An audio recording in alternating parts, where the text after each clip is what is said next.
Bíblia, feche os seus olhos, nós vamos orar. Maravilhoso Deus, eterno Senhor, entramos na sua presença agradecidos por tudo aquilo que o Senhor tem realizado em nossas vidas. E neste momento estamos com a tua palavra aberta e também queremos abrir a nossa mente e o nosso coração na tua presença. Neste momento, Senhor, nós estamos com a nossa mão posta sobre a palavra e queremos pedir ao Senhor, em nome de Jesus, para que coloques a tua mão sobre as nossas vidas e que esse toque, Senhor, possa comunicar vida, paz e salvação. Fala conosco nessa noite, mais uma vez te pedimos, agradecidos em nome de Jesus. Amém. Irmãos, o que é Apocalipse? Consegue apagar metade da luz da igreja? Não. Se conseguir apagar lá um pouco, ótimo. O que é Apocalipse? Apocalipse significa literalmente cobrir fora. O que é cobrir fora? Se alguma coisa estava coberto e eu tiro fora essa cobertura, o que eu estou fazendo com esse objeto? Vamos dar um exemplo aqui.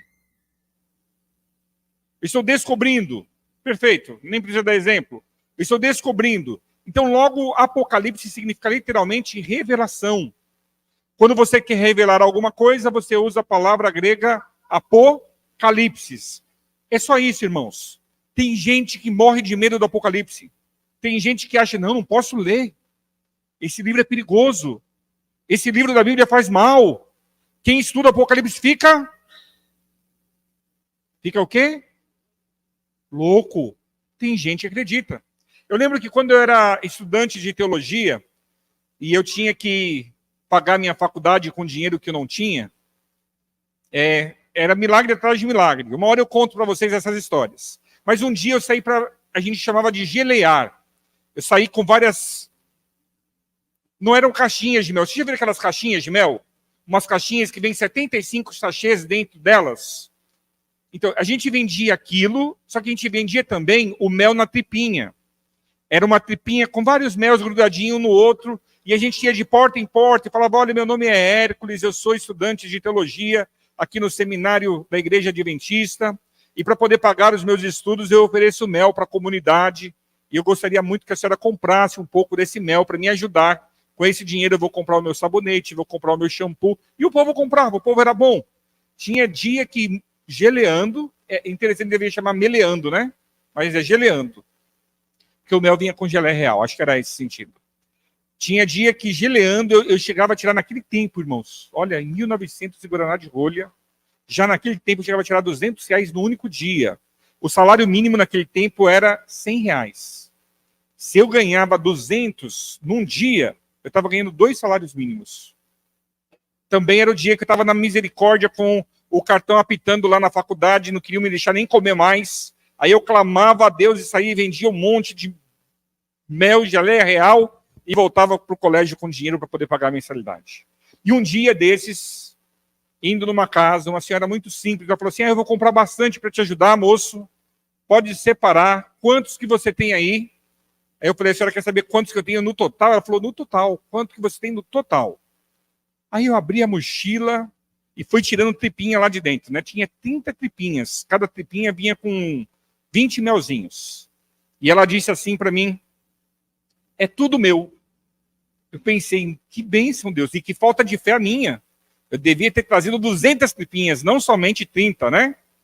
E aí eu entreguei para ela e ela falou, aí eu perguntei para ela, falei assim, a senhora é conhecedora da Bíblia? Ela falou, não, da Bíblia eu tenho um pouco de receio, não gosto de conhecer Bíblia. Falei, então, nós lá do seminário estudamos a Bíblia com as pessoas, a senhora é uma pessoa tão gentil, seria um privilégio tão grande para mim se eu pudesse estudar a Bíblia com a senhora. E aí ela disse assim para mim, não, é muito arriscado isso. A gente estuda a Bíblia e depois a gente fica louco. Eu falei, não fica louco não, estudar a Bíblia é bom. Ela falou, então, tem aquele negócio na Bíblia que as pessoas costumam estudar e todo mundo que estuda aquilo fica doido. Eu falei, o quê? Não sabia qual era o negócio. E aí ela disse assim, é aquele negócio que eucalipto. Se você estudar eucalipto, você vai ficar doido. Irmãos, eu já tinha vendido todos os meus mel para ela, mas eu não aguentei. Eu comecei a rir, não parava mais. Aí eu falei assim para ela, senhora, será que a senhora está falando em apocalipse ao invés de eucalipto? Não, é eucalipto mesmo. Aí eu falei assim para ela, mas o eucalipto é de fazer chá. Ela falou, então, tem gente doida que faz chá com essas páginas da Bíblia. Aí fica mais doido ainda. Eu sei dizer que eu achei aquilo tão engraçado e no final eu tive o privilégio de voltar na casa daquela senhora e deixar com ela de presente um livro grande de conflito. Espero que ela tenha lido esse livro. Muita gente acredita que o Apocalipse é uma coisa perigosa. Nós não devemos conhecer, nós não devemos estudar. Não é para o nosso conhecimento, quando na verdade o Apocalipse é uma revelação de Deus. Lê comigo no versículo 1. Diz assim, olha, revelação de Jesus Cristo que Deus lhe deu para mostrar aos seus servos as coisas que em breve devem acontecer. E que ele, enviando por intermédio do seu anjo, notificou ao seu servo João, o qual atestou a palavra de Deus e o testemunho de Jesus Cristo, quanto a tudo o que viu. Bem-aventurado aqueles que leem e aqueles que ouvem as palavras da profecia e guardam as coisas nela escritas, pois o tempo está próximo. Queridos, o livro do Apocalipse é uma revelação de Jesus Cristo que Deus lhe deu para que fosse mostrado aos seus servos, quem? Nós, a respeito das coisas que em breve devem acontecer. Isso foi enviado através do anjo. E o anjo contou para João, e João escreveu, deixou isso aqui para a gente. Só para lembrar, João escreveu esse livro de onde? De uma prisão. Ele estava aprisionado numa ilha chamada Patmos, lugar onde ele ficou preso por aproximadamente 4 anos.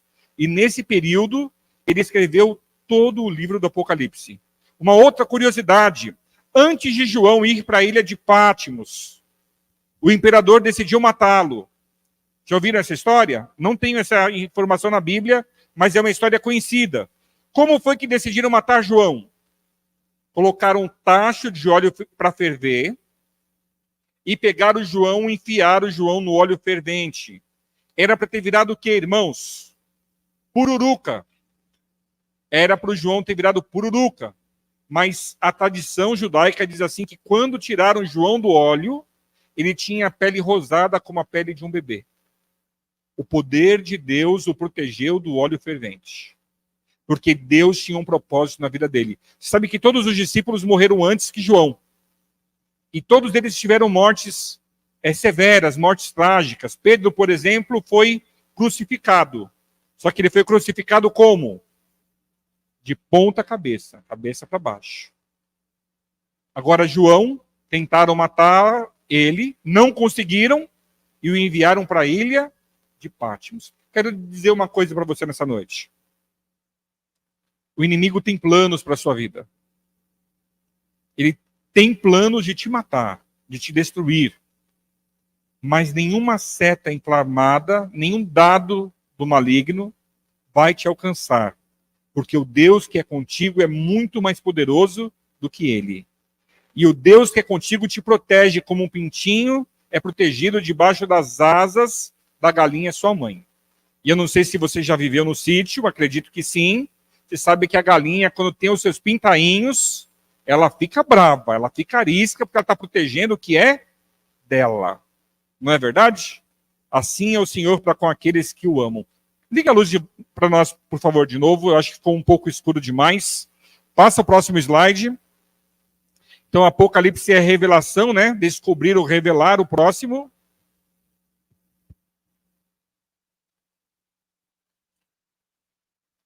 Do que o livro do Apocalipse não fala? O livro do Apocalipse não fala nem de destruição e nem de morte. Ele também não fala de um código secreto. E nem fala da vitória dos poderes hostis a Deus. Ele também não fala sobre especulações sobre a vitória de uma nação atual. Tem gente que diz assim, o Apocalipse vai dizer qual nação vai vencer. Não, não é sobre isso que ele fala. Sobre o que ele fala então, Gustavo? O próximo slide. O livro fala sobre confiança no poder de Deus ao longo da história deste mundo. Ele fala sobre a certeza da atuação de Jesus Cristo em favor dos seus filhos, após ter ido aos céus. E ele fala da necessidade do preparo espiritual para viver para sempre com Cristo da Nova Jerusalém. Então, sobre o que fala o livro do Apocalipse? Ele fala sobre coisas boas que Deus quer nos ensinar, pensando única e exclusivamente na nossa salvação. Gustavo.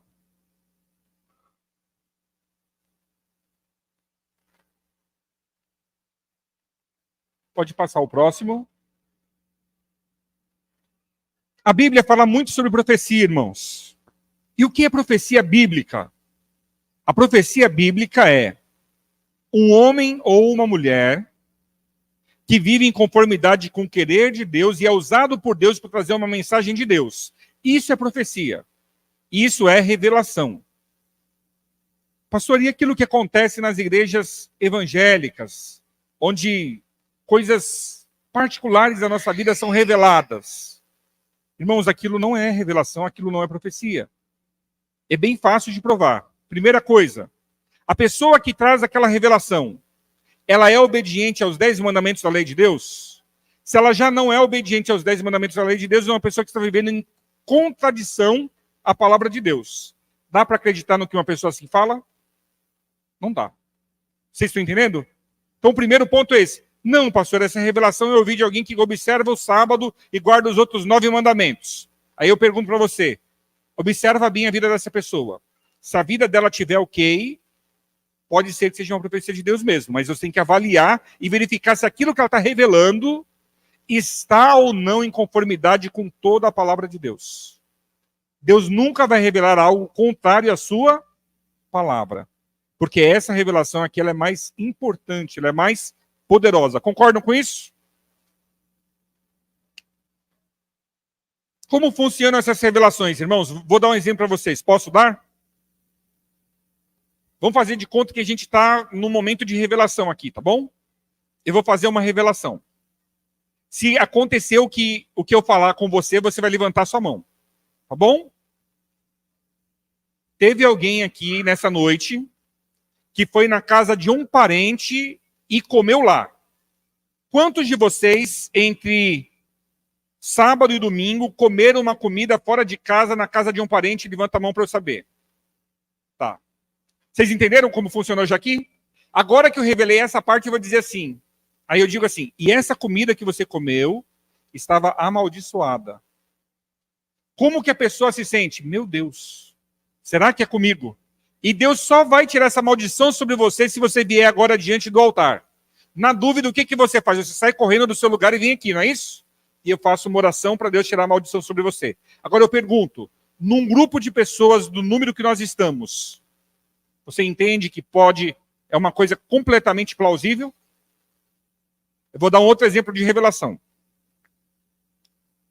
Fui revelado aqui que tem um casal que está aqui nessa noite que não estão se entendendo bem. E nessa última semana, vocês tiveram uma discussão e que depois que tiveram a discussão, vocês se sentiram mal. Alguém recebeu aqui? Alguém se sentiu tocado? Não. Só o irmão lá atrás e a irmã ali. Ó, 3 casais. Vocês viram? Aí o que eu digo? Deus está me dizendo assim para que o irmão reconheça que você está errado, a sua mulher está certa. Aí o que... Ó, a irmã querendo que o marido levante a mão aqui, ó. Só porque eu disse agora que quem está errado é o marido, a mulher está certa. Não é isso? Vocês entenderam, irmãos? Então é uma coisa muito perigosa. Você acreditar em revelação é uma coisa muito perigosa. Eu conheço um rapaz que disse assim para mim, quando eu o conheci, ele falou assim, pastor, a minha mulher não é quem eu queria ter casado. Eu falei, por que você casou? Foi uma revelação. Veio uma pessoa na igreja e disse que eu tinha que casar com ela. Aí eu falei assim, e a pessoa chegou na igreja, sabia o seu nome? Não, a pessoa sabia todos os detalhes da minha vida, contou minha vida toda e disse que eu só seria feliz se eu casasse e apresentou a moça. Falei, o que você fez? Eu casei. Eu falei, mas se você casou com quem Deus queria que você casasse, vocês são felizes, está tudo certo. Aí ele disse, de jeito nenhum, pastor, a nossa vida é um inferno. Vocês entenderam? Logo isso é o que, irmãos? Uma falsa revelação. Algum tempo atrás, eu fui pastor de um povo. Eu não contei isso nessa igreja ainda, não. Fui pastor de um povo e apareceu nessa cidade, lá em Santa Catarina, um grupo de adventistas diferentes do que nós somos. Eles acreditam em umas coisas que nós não acreditamos. Basicamente, eles acreditam numa coisa só. É tudo igualzinho a gente, só que eles dizem que é pecado dizer a palavra Jesus. Tem que ser dito no lugar da palavra Jesus, tem que ser dito Yehoshua. Só isso. O resto é tudo igual. E eles dizem que quem diz a palavra Jesus vai para o inferno. Gente, é uma loucura muito doida. Aí eu cheguei para fazer uma visita na casa da família. Quando eu cheguei lá, a irmã falou assim, irmã Jane, ela falou assim, pastor, nós não somos mais adventistas do sétimo dia. Eu falei, mas irmã Jane, acabei de lhe batizar 2 anos atrás, como é que a senhora não é mais adventista? Não, pastor, agora eu sou testemunha de Yehoshua. Falei, o que é isso, irmã? Falou, pastor, a gente acha que é pecado dizer Jesus, mas fica tranquilo que eu vou para o céu, que não vai a você. A irmã me dizendo, eu vou para o céu, que não vai a você, porque eu continuo guardando o sábado, cuidando da alimentação saudável, estou fazendo tudo do jeito que a Bíblia fala, só que eu faço uma coisa certa que você não faz. Eu não digo a palavra, essa palavra que vocês usam aí, no lugar eu digo Yehoshua. Eu pensei, nossa, a irmã está muito doida, eu pensei, né? É umas loucuras, não é, irmãos? Vocês concordam comigo que é loucura? Aí daqui a pouco ela disse assim, mas pastor, não vai embora, que está vindo o profeta de Deus aqui na minha casa, e ele tem uma coisa para te dizer. Aí chegou o profeta de Deus na casa da irmã Jane. Ele chegou e disse assim, Deus me revelou, aí ele disse a data e o horário.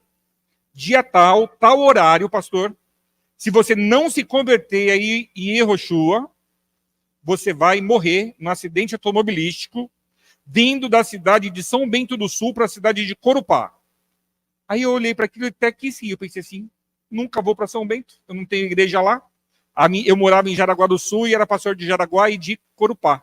Eu pensei, nunca vou para São Bento. Que doida essa profecia. Aí eu disse assim para ele, falei assim, profeta que não é de Deus, eu tenho uma outra revelação para o senhor. Ele falou assim, pode falar. Eu tenho uma revelação para te dizer o seguinte. Ele disse que eu ia morrer dia 20 alguma coisa. Eu falei, no dia 20 alguma coisa depois, eu vou vir aqui na casa da irmã Jane, Vivinho da Silva, e o senhor vai ser desmascarado como falso profeta. Porque o senhor vai ter profetizado a minha morte e eu vou estar Vivinho da Silva. Irmã Jane, quando chegar nesse dia, chegar aqui vivo, o que a senhora vai fazer? Era uma família grande, umas 9 pessoas. Pastor, nós voltamos todos para a igreja adventista do sétimo dia e vamos chamar esse nome que vocês dizem que a gente não pode dizer mais. Irmãos, a coisa é doida, né? Vocês acreditam que no dia que o homem disse que eu morreria, eu precisei ir para São Bento do Sul? Eu nunca ia para São Bento do Sul, mas nesse dia eu precisei ir. Apareceu uma história assim emergencial. Era uma quarta-feira e eu tinha que naquele dia, quer eu quisesse, quer eu não quisesse, era minha obrigação ir. Fui. Fui na prefeitura resolver um negócio de um terreno de uma igreja. Quando eu estou voltando de São Bento do Sul para Corupá, eu lembrei. Falei, meu Deus, é essa a hora da minha morte. Olhei no relógio e falei assim, falta alguns minutos. E eu estou passando bem na estrada que disseram que eu ia morrer. Aí eu falei assim, Senhor, tenho certeza que esse povo é doido. Me deixa vivo para chegar lá na casa da irmã Jane. Cheguei na casa da irmã Jane e estava lá o profeta, estava lá a irmã Jane, os filhos, o marido, família grande. Cheguei lá e disse assim, quero dizer para você que o dia que eu vim aqui, eu ri da sua profecia estúpida, porque eu sabia que eu nunca vou para São Bento do Sul. Mas eu tenho uma notícia muito triste para te dar. Eu fui para São Bento e voltei, ó, Vivinho da Silva. Logo você é um falso profeta. A irmã Jane falou assim, pastor, ele tem até meia-noite. O senhor morre até meia-noite. Ela quis a meia-noite. Ou o senhor morre até, porque mesmo já tendo dado o horário já do combinado dele. Ou se o senhor morrer até meia-noite, eu sei que eu não posso dizer essa palavra aí que o povo diz. Irmãos, isso era uma quarta-feira. No sábado, a família todinha chegando na igreja, cada criança com a sua bibliazinha, cada adolescente com a sua Bíblia, cada jovem com a sua Bíblia. Eu falei, e aí, irmã Jane? Ela falou assim, falso profeta, pastor. Já expulsei da minha casa, pedi para que nunca mais voltasse, e eles nem vão ficar mais por aqui, que eles já viram que não vão conseguir fundar uma igreja aqui. Amém, né, irmãos? Vocês entenderam toda essa questão da profecia? A profecia verdadeira só vem de Deus. Deus pode ter uma mensagem especial só para você? Pode. Pode. E às vezes acontece.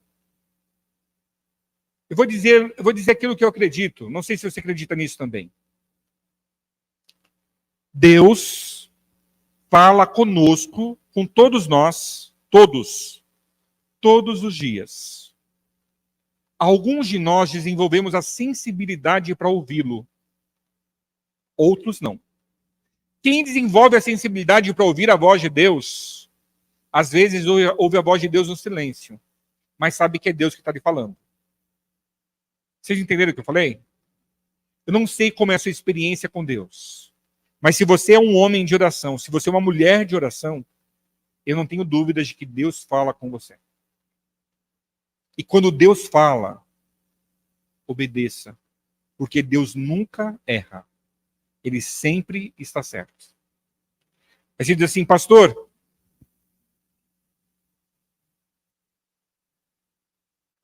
Deus fala com todo mundo, até comigo que sou falho e pecador, com todo mundo e até com você. Se você nunca ouviu a voz de Deus, comece a orar e pedir a Ele para que Ele te dê essa sensibilidade. Ele vai te dizer as coisas mais simples e as mais complicadas do mundo. Do tipo, leva guarda-chuva. Do tipo, volta para casa agora. Do tipo, não siga o seu caminho, esse caminho é perigoso. Eu tenho inúmeras experiências com Deus. Eu tenho inúmeras histórias dos momentos que Deus enviou anjos para me proteger de coisas que só um anjo me protegeria. Essas histórias são gostosas, não são? Eu vou contar algumas, deu vontade agora, vou contar. Posso contar? Deixa eu contar uma história assim que eu achei que eu fosse morrer. Um dia em que eu achei que eu iria morrer. Eu estudava numa escola pública que ficava assim, na beira de uma comunidade, e eu tinha mudado para essa escola há pouco tempo que eu tinha mudado de casa. Isso eu tinha uns 12, 13 anos de idade. E quando eu cheguei nessa escola, a escola que eu estudava era uma escola muito boa, de onde eu tinha vindo. E essa escola era uma escola muito fraca, mas os alunos estavam tendo muita dificuldade com matemática, dificuldade com as matérias, e eu já tinha visto tudo aquilo que eles estavam aprendendo, eu já sabia há muito tempo. Então, o que começou a acontecer? Dava o horário do intervalo e fazia um círculo de jovens da minha idade ao meu redor, e eu ensinando para eles matemática, regra de 3, equação do primeiro grau. Eu já sabia, eles não sabiam. E eu fazia isso todo o intervalo, para um grupo. Só que um dia desses, após ter ficado ali na hora do intervalo, eu saí da sala, veio a professora do quarto período, eu saí para ir no banheiro. Quando eu entro no banheiro, um rapaz que eu nunca tinha visto, mais velho, ele era adulto, eu era adolescente, ele disse assim para mim, falou assim, você não me conhece, né? Eu falei, não te conheço. Ele falou, eu sou o China. Eu falei, prazer. Ele falou, prazer, coisa nenhuma. Hoje é o dia que você vai apanhar do China na saída da escola. Eu olhei para aquele rapaz e falei assim, mas por que o China, já que ele estava falando dele na terceira pessoa, por que o China me bateria na saída da escola? Porque você está dando em cima da minha namorada. A minha namorada, ao invés de sair no intervalo para ficar comigo, ela fica lá na sala de aula com você. Sei que vocês estão tendo um caso e hoje você vai se acertar comigo. Como ele era um cara mais velho e eu já tinha ouvido falar que tinha um rapaz chamado China, que era traficante, eu pensei, puxa, estou metido em maus lençóis, né? Fiz uma oração no banheiro, pensei em procurar a direção da escola, pensei, não vai resolver nada, que se não apanhar hoje, eu apanho amanhã. Né? Porque, não sei se você já estudou em escola pública. Quando acabou a aula, eu pensei assim, vou no banheiro fazer mais uma oração e demorar um pouco no banheiro para sair só depois. Quando eu saí da escola no só depois, estava toda a escola lá fora esperando, tinha um grande círculo, e eles todos gritavam, briga, briga, briga, briga, briga, e tô eu chegando, entrando no círculo, quem está no círculo também? O China. A namorada dele dizendo para ele assim, não tem nada a ver, ele só me ensina equação do primeiro grau. Depois disso, eu nunca mais ensinei equação do primeiro grau para ninguém. Mas sei dizer que o China, ele disse assim para mim, tira a mochila para você apanhar. Eu falei assim, não vou tirar a mochila, eu não vou brigar, não tem por que brigar. Mas sei dizer que, mesmo sem dizer nada, ele veio de longe, assim, me deu um chute no peito, eu já caí com mochila e com tudo. Aí eu pensei assim, puxa, esse negócio vai ficar sério, né? E nessa hora eu falei assim, Deus, o Senhor é a minha defesa. Ele não estava sozinho. Além de ser um cara mais velho, eu tinha 12, 13 anos, ele devia ter os seus 30 anos, ele não estava sozinho. Eu pensei, não vai dar certo esse negócio. É melhor eu nem reagir, porque se eu reagir, eu vou apanhar mais. E sei dizer que quando ele se aproximou para me bater, eu não sei de onde veio, irmãos. Um homem grande, dos seus 2 metros de altura. Ele pegou o China, que era forte, mas não era grande, pela gola da camiseta, levantou ele assim, colocou os pezinhos do China assim no chão assim. O China tentava soquear, não conseguia, porque o braço do homem era grande. E ele disse assim pro China, ele falou assim, olha, tá vendo esse rapaz? Esse rapaz é meu amigo. Você nunca vai tocar um dedo sequer nele novamente. Se você tocar um dedo seu nele, nós vamos nos resolver. E nisso ele pega o China assim, abre a mão, e o China cai sentado assim, cai sentado no chão. Vocês entenderam a parte da história. A roda se desfaz, corre todo mundo. Quando nisso já me levanto, o China corre também, e eu fui procurar o homem para poder agradecer ele. Não vi mais o homem. Eu não tenho dúvidas. Deus enviou um anjo para, naquele momento, vir ao meu auxílio. Numa outra vez, nós estávamos com um grupo de pessoas com quem eu estudava a Bíblia, eu tinha 14 anos, e nós fomos para a Escola Adventista de Cotia, porque estava tendo uma social lá. Só que o último ônibus saía de lá 10h30 para poder voltar para a cidade. A Escola Adventista de Cotia, não sei se vocês conhecem, é muito longe da cidade. E quando nós estávamos lá, quando deu 10 horas, eu falei para todos esses meus amigos com quem eu estudava a Bíblia, levava à igreja, falei, olha, parem as brincadeiras, vamos para o ponto de ônibus, que a gente tem que tomar o último ônibus. Quando nós chegamos no ponto de ônibus, tinha um homem catando latinha na estrada, a gente perguntou para ele, o senhor viu o ônibus? Ele falou, vi sim, já foi, passou adiantado. Eu falei, não tem outro mais? Não tem outro mais. Faltava, o combinado com as mães era que nós chegaríamos no máximo depois daquele ônibus. Eu pensei, me desesperei, falei, meu Deus, e agora? Essas pessoas não vão poder continuar estudando a Bíblia, não vão poder mais ir no pequeno grupo da minha casa, não vão poder se tornar adventistas, e tudo isso porque eu tive a ideia infeliz de trazê-los aqui para a social. Aí eu disse assim para eles, vamos fazer uma oração e vamos ir andando. Andando daqui lá vai dar 1 hora mais ou menos, a gente vai chegar bem depois do horário, mas a gente vai chegar lá. E nisso que a gente começou a andar, de longe a gente viu um ônibus. Olhando era um ônibus. Quando chegou, a gente fez sinal, ele parou para a gente, só que quando ele chegou mais perto, a gente viu que não era um ônibus. Era um carro de socorro de ônibus. Sabe esses guinchos que guincham ônibus? E aí o rapaz abriu as 2 portas da frente, nós todos entramos. E aí eu disse assim para ele, falei, obrigado por você ter parado. Nós precisamos muito voltar para casa, porque as mães de todo mundo vão ficar preocupadas. Aí ele disse assim, o meu pai mandou eu vir aqui buscar vocês, nem precisa dizer para onde vocês estão indo, que eu sei exatamente onde deixar vocês. Irmãos, esse negócio me arrepiou até os pelos da minha testa que eu não tenho. Um negócio assim muito forte, muito impactante. E eu tentava conversar com ele, ele não dizia, eu perguntava que empresa é essa de ônibus, ele não dizia. Nós descemos do ônibus, eu pensei assim, agora o ônibus vai desaparecer, né? O ônibus não desapareceu, ele seguiu andando. Mas ele nos levou sem nos perguntar aonde nós estávamos indo, exatamente no lugar onde todo mundo precisava descer. Não é muito de Deus isso? Deus fala com todos nós, Deus se preocupa com todos nós, e quando você tem uma demanda, uma necessidade, um problema, uma luta, você pode confiar que Deus está cuidando de tudo, porque a sua vida está entregue nas mãos de Deus. O que nós precisamos, irmãos, nesse contexto todo? Nós precisamos confiar mais em Deus. Nós precisamos ter mais experiência com Deus. Nós precisamos lutar mais com Deus em oração. Eu não sei quais são as suas necessidades, mas eu te pergunto, você já entregou para Deus? Você já pediu o auxílio dele? Você confiou a ele de verdade? Você sabe que Deus vai agir em seu favor? Se você está fazendo tudo isso, não tenha dúvidas. Não vai acontecer nada diferente do querer de Deus. Deus não permite que uma folha sequer de uma árvore caia sem que ele tenha conhecimento. Não tem um fio de cabelo seu que caia lá na sua casa que Deus não saiba. Deus conhece os detalhes da sua vida. Ele te conhece no íntimo do seu ser. E quando você entrega a ele e confia, eu vou dizer uma coisa aqui que as mulheres vão ter dificuldade de fazer. Você vai poder até dormir. Sei que as mulheres, quando têm problemas, têm mais dificuldade de dormir, não tem? Mulheres, quando têm dificuldade, problema, estão angustiadas, estão ansiosas. A primeira coisa que elas perdem é o sono. O homem não. O homem para perder o sono, ele tem que ter feito alguma coisa muito grave. Mas as mulheres perdem o sono muito fácil. Eu quero dizer para você, mulher, que está angustiada nessa noite, peça ao Senhor para que Ele te coloque para dormir nessa noite e nas próximas também, porque Ele está cuidando da sua causa. Você não precisa ter medo. Você não precisa viver angustiada, não precisa viver ansiosa. Gustavo? Não, Gustavo, volta lá. Eu preciso falar disso ali. 3 aspectos sobre profecias. Vamos abrir nossa Bíblia? 2 Crônicas 20, verso 20.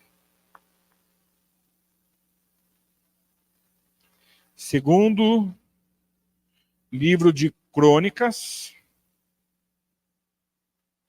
capítulo 20, verso 20.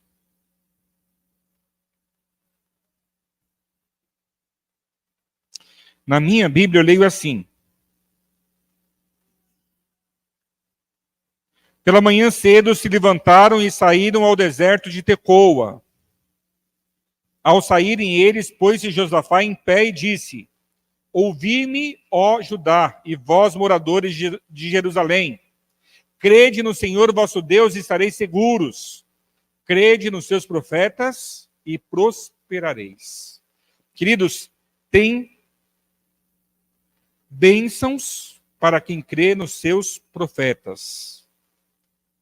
E quando eu leio o livro do Apocalipse, eu tenho neste livro profecia do começo ao final. Aquilo que Deus revelou vai acontecer do jeito que Ele revelou.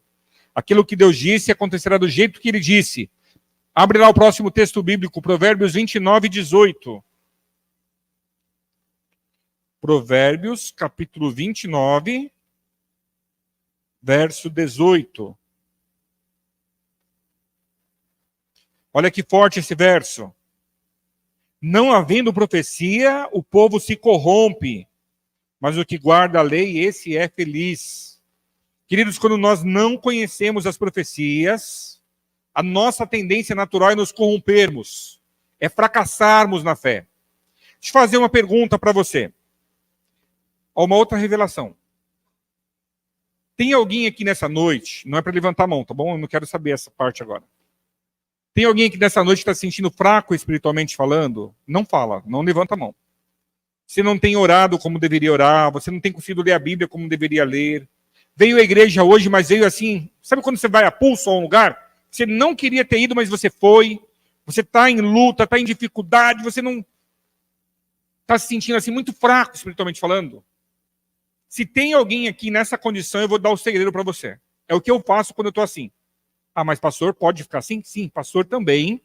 Tem momentos em que a gente não está vivendo exatamente como nós deveríamos viver. O que eu faço nesses momentos? Deixa eu contar o meu segredo para vocês. Eu pego um livro chamado O Grande Conflito e leio os 5 últimos capítulos desse livro. Um capítulo por dia. Qual o resultado disso, irmãos? Eu não sei te explicar por quê. Mas depois que eu leio esses 5 últimos capítulos do livro O Grande Conflito, eu vou orar muito mais, eu vou ler a Bíblia muito mais, eu vou estar muito mais animado. Eu acho que é porque são 5 livros que falam de uma profecia exatamente do momento que nós estamos vivendo. Está desafiado? 5 últimos capítulos do livro O Grande Conflito. Tá bom? Se você está se sentindo fraco espiritualmente, o problema já está resolvido. E o último texto... Não, esse último texto nós não precisamos ler. 2 Pedro 1, 19 a 21, diz assim que a primeira coisa que nós devemos fazer ao abrir a Bíblia é saber que tudo que é escrito aqui foi revelado por Deus a homens e mulheres que Ele separou para nos trazer essa mensagem abençoada. E quando eu vou a Timóteo, ele diz assim que toda a Escritura é inspirada por Deus. Então, quando você lê o livro do Apocalipse, você está lendo profecias que o próprio Deus deu. Gustavo, agora sim. Qual é o contexto histórico, né, da carta do Apocalipse? A revelação é dada a João, provavelmente no ano 94 ou 95 depois de Cristo. Diminui de novo, Gustavo.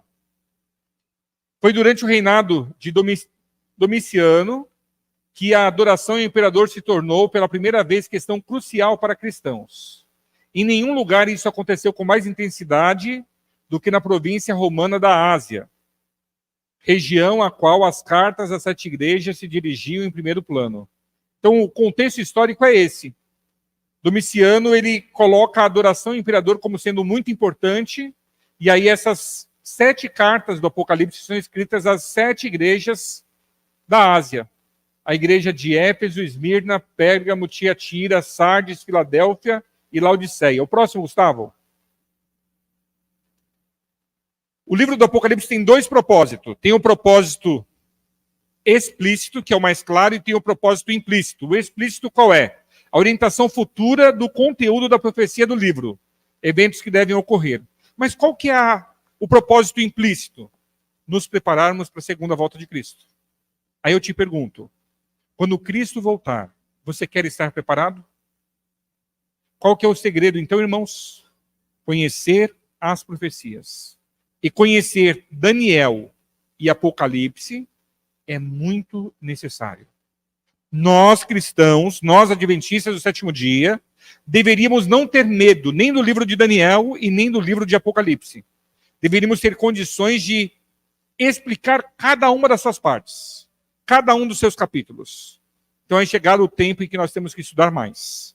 E os próximos domingos servirão exatamente para isso. Que Deus te abençoe, que Deus me abençoe.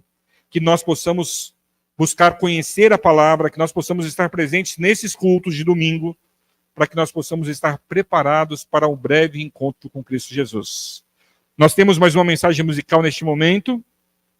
Ao ouvirmos essa música, eu peço a você que faça planos com Deus, de ser um conhecedor das suas escrituras, e não somente um mero conhecedor, mas também um praticante de tudo aquilo que Ele tem nos ensinado. Esse é meu desejo e minha oração. Amém.